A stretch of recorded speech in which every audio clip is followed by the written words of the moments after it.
Hello, everyone. Today we're going to be concluding the book of Genesis as we go through chapters 43 through 50. And there are 66 books in the Bible, 39 books in the Old Testament, and 27 in the New Testament. So, with the conclusion of Genesis, we have 38 more books to go in the Old Testament and 65 more books to go overall. The plan, God willing, is to do this in 143 days. So, we're covering 10 pages a day through the Chronological Study Bible. And I want to extend the invite again out to anyone who's joining in, because really the point is for us to journey through this together and look and study and see who the God of the Bible is. Email me your address at becauseloveneverfails@gmail.com if you can't find a copy or need a copy, and I'll send that to you.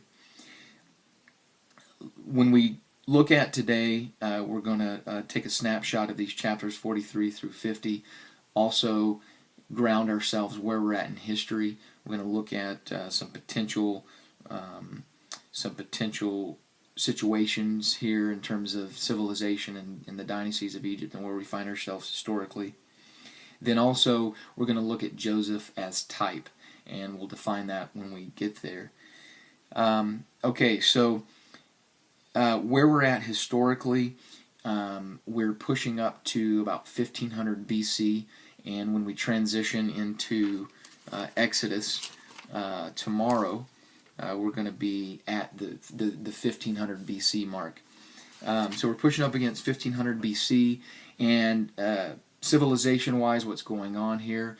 The Egyptian dynasties are weak, and they've kind of crumbled. And there's some theories here and some ideas that during this time period, the Hyksos have taken control of Egypt, and so the Hyksos are considered to have a Semitic background. So with this potential Semitic background ruling Egypt at this time period, this is considered to give some credence to why the Hebrew people, the Abraham lineage of Jacob, and then even Joseph being able to have this rise through to power as a second-hand man to Pharaoh. The consideration is that they have this freedom to kind of go back and forth just because of this lineage of Hyksos with the Semitic background. Something to consider. Also, as we are looking at these journeys back and forth of the brothers of Joseph, back and forth between the land of Canaan and Egypt, they're in the area of Hebron. This walking back and forth is from Egypt to Hebron would take about 10 days if they were walking 20 miles a day. So that's about 200 miles. So getting into chapter 43,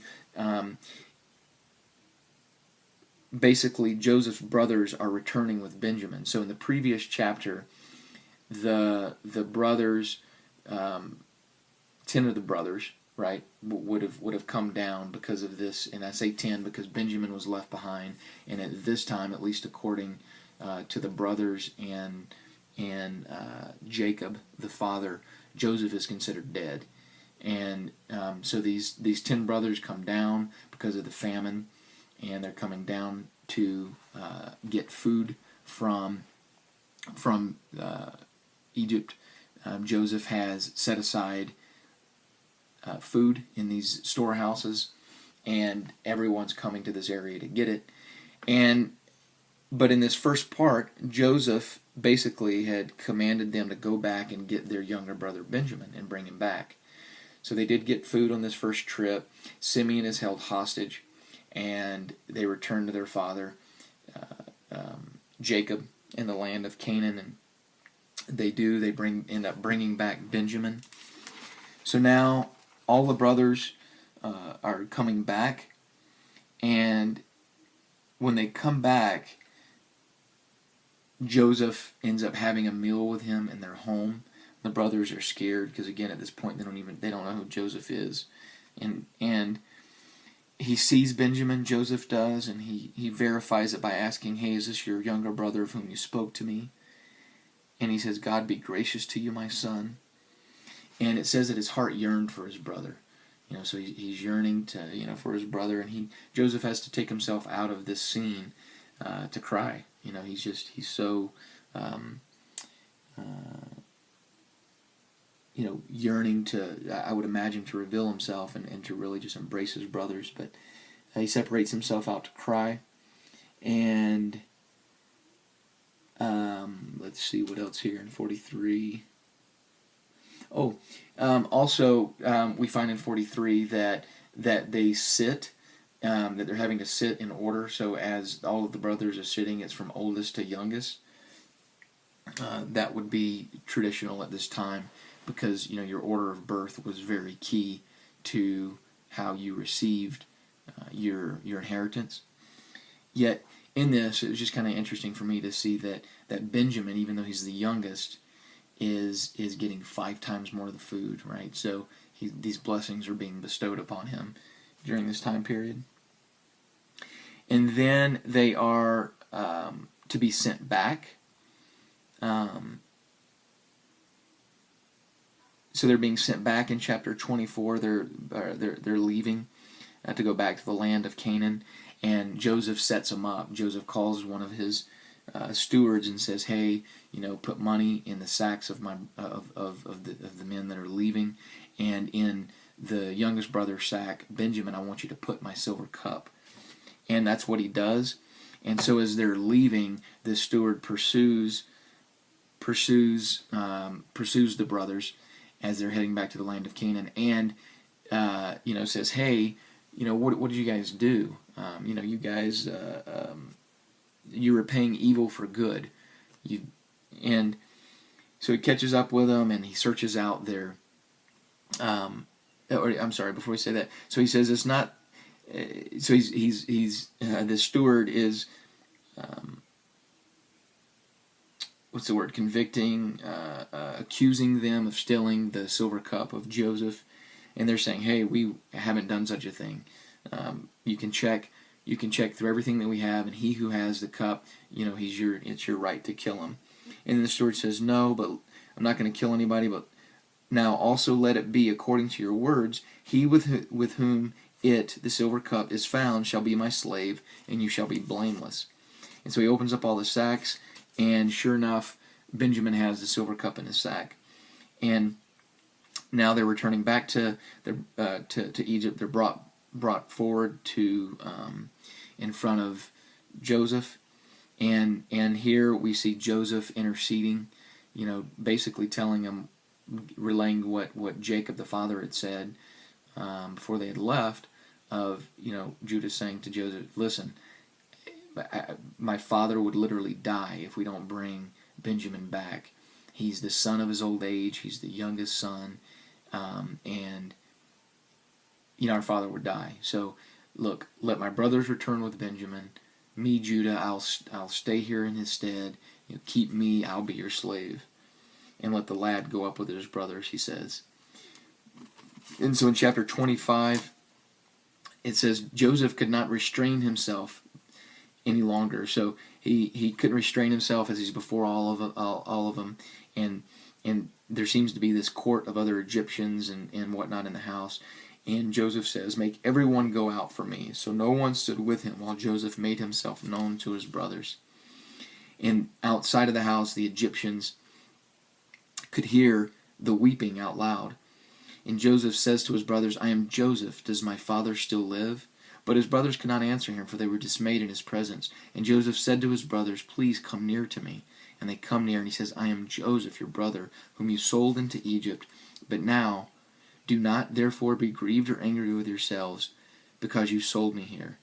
For God sent me before you to preserve your life." And then later on he says the same thing in verse 8 of chapter 45. "So now it was not you who sent me here, but God. And he has made me a father to Pharaoh and lord of all his house and a ruler throughout all the land of Egypt." And he goes on to really just get this chance to pour out his affection. He's hugging his brother Benjamin, crying on his neck. He's kissing all of his brothers and weeping over them. And after that, his brothers talk with him. So I'm just imagining this time of dialogue and just hanging out, catching up. What a sweet time. And the report goes up to Pharaoh, hey, Joseph's brothers have come. And it says, so it pleased Pharaoh and his servants as well. And Pharaoh tells him to, Pharaoh says to Joseph, hey, say to your brothers, do this. Load your animals and depart. Go to the land of Canaan. Bring your father and your households and come to me. I will give you the best of the land of Egypt, and you will eat the fat of the land. Now you are commanded, do this. Take carts out of the land of Egypt for your little ones and your wives. Bring your father and come. Also, do not be concerned about your goods, for the best of all the land of Egypt is yours. So we're seeing this really cool providence. One, Joseph recognizing that, look, what you guys meant for evil, God meant for good. You, meaning the brothers, you brothers think that you sent me here, but it wasn't that, it was God. And now we're seeing a lot of, this come to fruition, and now we're going to see God's people come out of the land of Canaan, being protected during this time of famine, and in Egypt being given the fat of the land.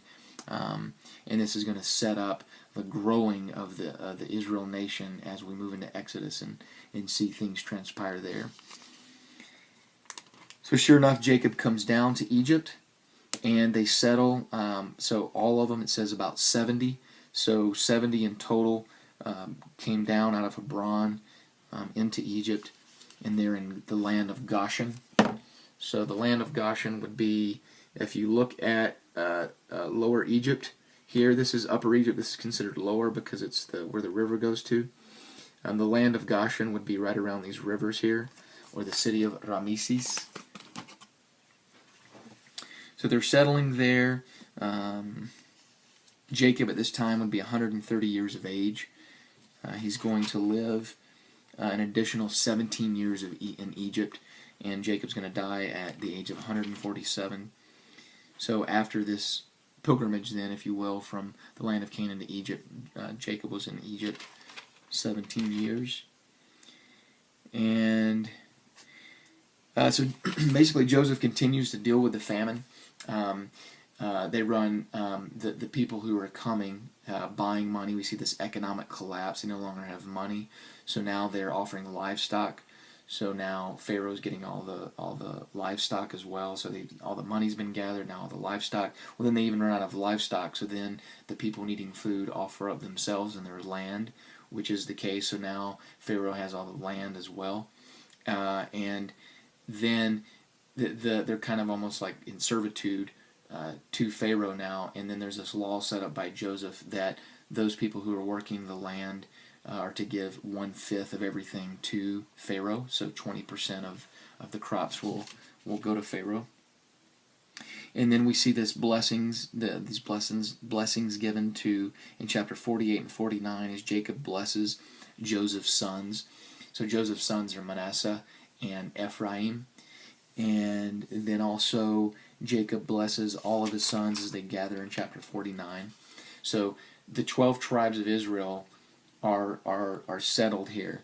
And even though Levi becomes part of the priesthood, so he doesn't have land. And then Joseph really, this blessing goes on through Manasseh and Ephraim. So these become the 12 tribes of Israel. So there's this tribal confederation that is held starting now throughout the history of the people of Israel. And Jacob dies in chapter 49. And so when he dies, Joseph gets a blessing from Pharaoh to go up into the land of Canaan and bury his father, which he does in the cave of Machpelah. And then Joseph reassures his brothers in chapter 50, "Do not be afraid, for I am in the place of God. But as for you, you meant evil against me, but God meant it for good, in order to bring it about as it is this day, to save many people alive. Now therefore do not be afraid. I will provide for you and your little ones." Okay, so for iMovie, which I record this on, I have 30 seconds left. I have a 15-minute time limit, which is what I want to keep these to. I pointed out that I was going to mention Joseph as type. What I'm going to do is I'm going to do one more video and just try to do a quick summary of everything that we've done in Genesis and give this type that I had mentioned. So we did it. We completed Genesis. God bless you guys, and we'll journey in Exodus together. Take care.